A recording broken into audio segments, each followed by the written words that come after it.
ستمبر کا وظیفہ یا علی یو یا ہادی یو 20 مرتبہ آپ نے پڑھنا ہے۔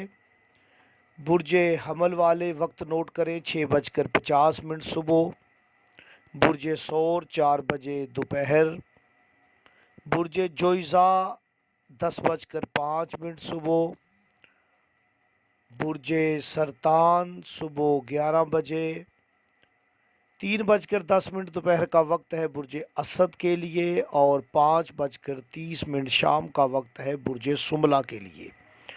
9:10 صبح کا وقت ہے برج میزان کے لیے، اور 2:30 کا وقت نوٹ کر لیں جن کا برج عقرب ہے۔ اور برج قوس والوں کے لیے صبح 6 بجے کا وقت ہے۔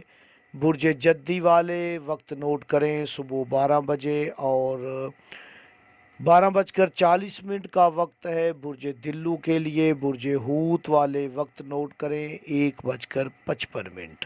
جنہیں اپنے برج کا علم نہ ہو وہ کسی بھی نماز کے بعد پڑھ سکتے ہیں۔